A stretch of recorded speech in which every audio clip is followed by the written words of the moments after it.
ॐ अज्ञानतिमिरान्धस्य ज्ञानञ्जनशलाकया चक्षुरुन्मिलितं येन तस्मै श्रीगुरुवे नमः। हरे कृष्ण। भगवद गीता अध्याय 11 द यूनिवर्सल फॉर्म, विश्व रूप, विराट रूप और श्लोक संख्या 9। संजय उवाच एवं मुक्त्वा ततः राजन् महायोग ईश्वरो हरि दर्शयामास पार्थाय परमं रूपम ऐश्वरम। संजय ने कहा, हे राजा, इस प्रकार कहकर महायोगेश्वर भगवान ने अर्जुन को अपना विश्व रूप दिखलाया। तो हमने सुना किस प्रकार से भगवान ने अर्जुन को दिव्य चक्षु प्रदान किए और उसके माध्यम से अब भगवान ने अपना विश्व रूप दिखाया। तो यहाँ इंपॉर्टेंट बात समझने की ये है कि ये विश्व रूप संजय ने दर्शन किए और संजय ने धृतराज को इसके बारे में बताया। अब संजय जो है भगवान के साथ अर्जुन की तरह कनेक्टेड तो नहीं है, क्योंकि अर्जुन तो भगवान से डायरेक्टली कनेक्टेड है।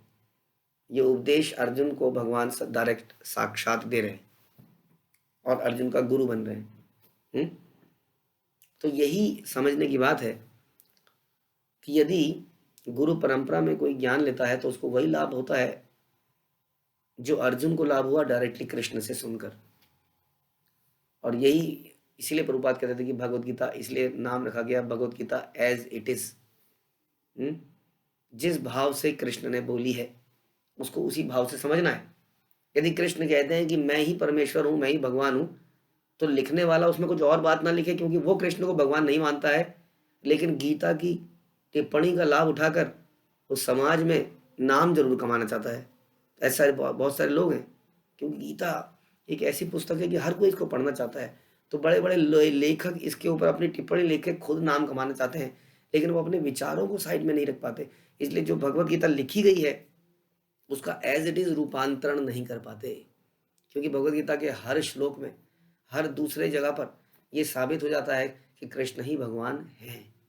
अब इसको कैसे मान लें, क्योंकि वो इस विचारों से सहमत नहीं है, इसलिए वो उस शब्दों के अंदर और कोई मतलब निकाल के उसको प्रस्तुत करते हैं। इसलिए वो गीता एज इट इज नहीं रहती, यथारूप नहीं रहती। लेकिन यदि कोई व्यक्ति भगवान की बातों को एज इट इज बोलता है, समझाता है, चाहे वो आज की डेट में लग रहा हो ना लग रहा हो, हाँ, because that is the truth को हमेशा एज इट इज लेना पड़ता है। हमारी समझ उसको समझने की नहीं है, वो एक अलग बात है, लेकिन हमें शास्त्रों पर संदेह नहीं करना चाहिए। इसलिए यदि कोई एज इट इज बोलता है, जैसे कि श्रील प्रभुपाद से लोगों ने बोला कि आप इस संस्था का नाम international society for Krishna consciousness मत रखिए, इसका नाम रखिए international society for God consciousness.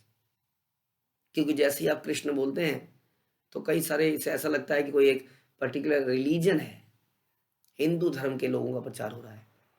हाँ, तो ऐसा हो सकता है कि बहुत सारे लोग आपके पास ना आए, लेकिन प्रभुपाद ने कहा यही सच है ना, भगवत गीता में लिखा है कृष्ण का ये जो रूप है, कृष्ण का जो नाम है, ये खाली हिंदुओं के लिए नहीं है।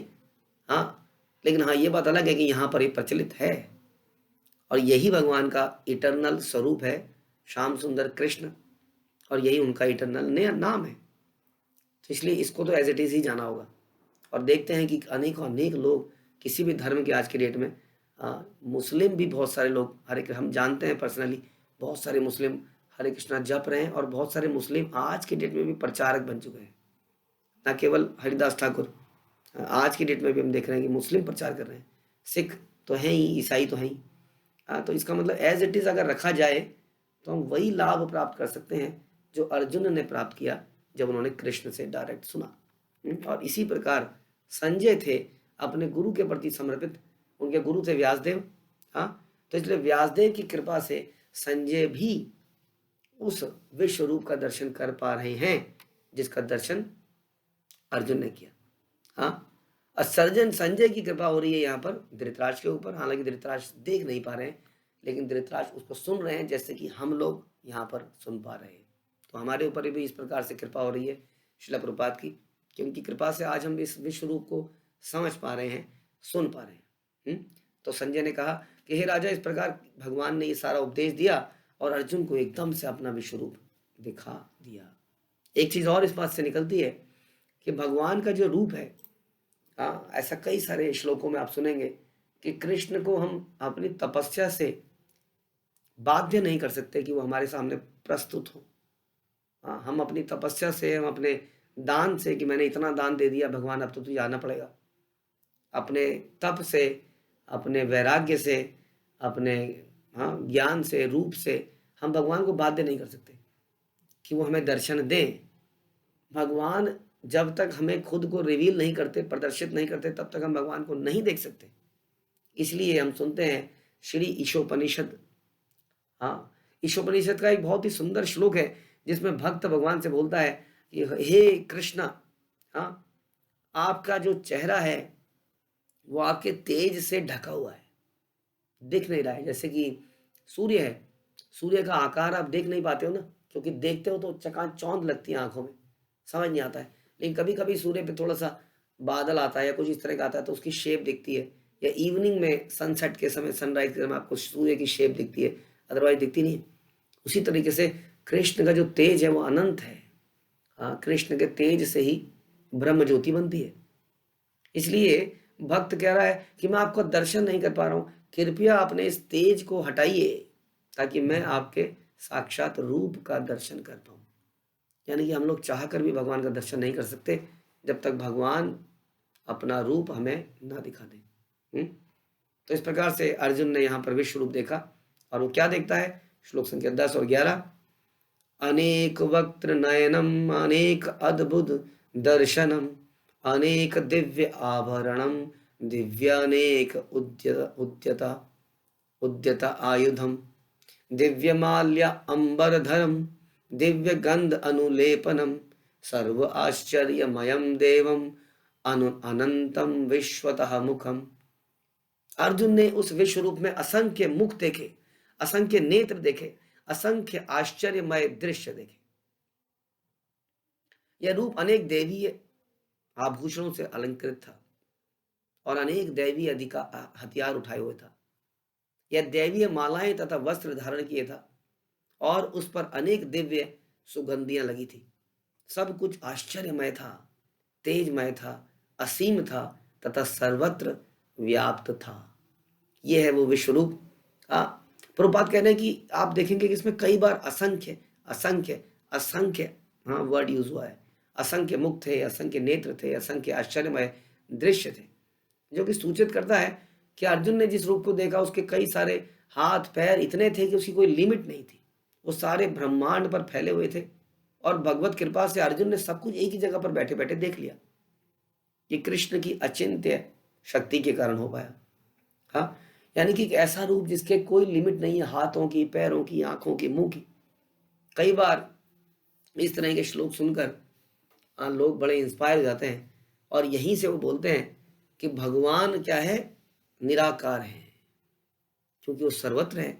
देखिए, हर जगह उनके आंख है, हर जगह उनका मुंह है, हर जगह उनके पैर हैं। इसका मतलब उनका कोई विशेष रूप है ही कहाँ? लिखा है ना, देखिए, असंख्य मुख हैं, असंख्य नेत्र हैं, असंख्य आश्चर्यमय दृश्य हैं। लेकिन आपको पूरा पढ़ना पड़ेगा, गीता को पूरा पढ़ना पड़ेगा, तभी तो समझ में आएगा। इस गीता को पढ़ने से पहले भी भगवान अर्जुन को बता रहे हैं कि तुम मेरे वास्तविक रूप को देख रहे हो, साथ में खड़े हो, लेकिन मैं फिर भी तुम्हें अपना विश्व रूप दिखाऊंगा। यानी कि वास्तविक रूप तो वही है जो अर्जुन ने देखा था पहले, विश्व रूप से पहले, यानी कि कृष्ण।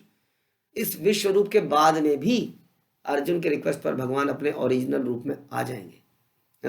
इस प्रकार से ये जो भगवान का विश्व रूप है, हम पहले ही समझ चुके हैं, ये उनकी शक्ति का रिप्रेजेंट करता है कि उनकी शक्ति संसार के हर जगह पर है। कोई जगह ऐसा नहीं है किसी कमरे में छुप के आप कुछ गलत काम कहेंगे और कहेंगे यहाँ भगवान ने नहीं देखा, क्योंकि भगवान के आंखें, उनके हाथ, उनके पैर सर्वत्र व्याप्त हैं, जैसा कि अर्जुन यहाँ पर देख रहे हैं। इसका मतलब संसार के हर कोने कोने में भगवान व्याप्त हैं। इसलिए कहते हैं कि कई बार भगवान की मर्जी, इच्छा के बिना एक पत्ता भी नहीं हिलता है, क्योंकि वो हर जगह व्याप्त है, इसी रूप को देखा। लेकिन इसका मतलब ये नहीं है कि भगवान का कोई रूप नहीं है, कि वो अनलिमिटेड तरफ फैल गए हैं। इसलिए अगर हम उनका कोई रूप बनाएंगे तो हम भगवान को लिमिट कर रहे हैं। सो कृष्णा इज अनलिमिटेड, देयरफॉर अगर आप कहते हैं कि वो श्याम सुंदर हैं, वो बांसुरी बजाते हैं, तो आपने उनको लिमिट कर दिया। वास्तव में ऐसा नहीं है। एक व्यक्ति तो व्यक्ति ही होता है। भारत के प्रधानमंत्री एक व्यक्ति हैं, लेकिन वो भारत के हर ऑफिस में घुसे हुए हैं। हर ऑफिस में उनके बनाए हुए नियम चलते हैं। हो सकता है उनकी फोटो लगी हो, लेकिन इसका मतलब नहीं है कि वो भारत के प्रधानमंत्री हर राज्य में विस्तारित हो गए हैं और उनका रूप समाप्त हो गया है। वो अपनी शक्ति से भारत के हर स्टेट के अंदर व्याप्त है, लेकिन वो अपने पर्सनल फॉर्म में अपनी जगह पर अपने प्रधानमंत्री ऑफिस में बैठते हैं। उसी तरीके से भगवान भी अपनी पर्सनल फॉर्म में हमेशा बने रहते हैं, लेकिन अपनी शक्ति के माध्यम से आज उन्होंने अर्जुन को अपना विश्व रूप दिखाया, जिसके अंदर अनेक हाथ, पैर, आंखें और मुख है। और उसमें भी कोई साधारण नहीं है। अब कहेंगे इतने हाथ पैर हैं तो उनको माला कैसे बनाई जाए, आरती कैसे करी जाए। उनके हर मुख में माला पड़ी हुई है, उनके हर रूप में सुगंधियां लगी हुई हैं, आभूषण अलंकृत हैं। इतने इतने सारे जो उनके रूप हैं उनमें भी अलंकार पड़े हुए हैं, यानी कि अनंत रूपों में। देखिए 1, 2, 3 रूपों में तो आप कर सकते हो, लेकिन जब चारों तरफ मुख ही मुख है, तो क्या कैसे उसको समझे। यहाँ देख रहे हैं कि अनेक दैवीय आभूषण से उनका रूप अलंकृत है और अनेक दैवीय हथियार उठाए हुए हैं। ये दैवीय मालाएं, वस्त्र धारण किए है और अनेक दिव्य सुगंधियां लगी हैं, और ये सब कुछ बड़ा आश्चर्यमय है, तेजमय है, असीम है, सर्वत्र व्याप्त है। हमने पिछले अध्याय में भगवान की ऑपुलेंसेस के बारे में सुना, जिसमें हमने सुना भगवान कहते हैं कि मैं सूर्य हूँ, मैं चंद्रमा हूँ, मैं रुद्र हूँ, मैं इंद्र हूँ, और ऐसे बहुत सारी चीज़ें भगवान ने बताई। अब सारी देखिए वो सारी की सारी चीज़ें यहाँ पर एक साथ विद्यमान हैं, तो कैसा रूप दिख रहा होगा वो। इसलिए आश्चर्यमय था, तेजमय था, असीम था, सर्वत्र व्याप्त था। लेकिन फिर भी ध्यान रखिए, वो ऐसा नहीं था जो भक्त के हृदय को तृप्त कर दे। भक्त के हृदय को क्या तृप्त करता है? भगवान का श्याम सुंदर रूप, जिसमें भगवान हमारे साथ वात्सल्य प्रेम करते हैं, साख्य प्रेम करते हैं, माधुर्य प्रेम करते हैं, और कई सारे भक्त उनको दास रूप में उनकी सेवा करते हैं। तो ये जो आदान प्रदान है, ये विश्व रूप के साथ नहीं किया जा सकता। ये जो भक्ति का आदान प्रदान है, ये जो प्रेम का आदान प्रदान है, कि भगवान भक्त जो है भगवान की सेवा के लिए तत्पर रहते हैं, और भगवान उनको अपना सखा बना लेते हैं, अपना मित्र बना लेते हैं, अपना पेरेंटल, अपना माता पिता बना लेते हैं। ये जो है उस श्याम सुंदर रूप के साथ ही किया जा सकता है। इसलिए भक्त बड़े आकर्षित रहते हैं उस श्याम सुंदर रूप से, ना कि इस विश्व रूप से। लेकिन एनीवे, इस विश्व रूप से हमने समझा कि कैसे भगवान हर कोने में व्याप्त हैं। हम भगवान से कुछ भी नहीं छुपा सकते, लेकिन एट द सेम टाइम भगवान का एक पर्सनल फॉर्म भी है, जो कि इसी चैप्टर के अंत में आते आते हम देखेंगे कि कैसे भगवान उसी फॉर्म में वापस आते हैं। हरे कृष्णा। श्रील प्रभुपाद की जय। भगवद गीता की जय।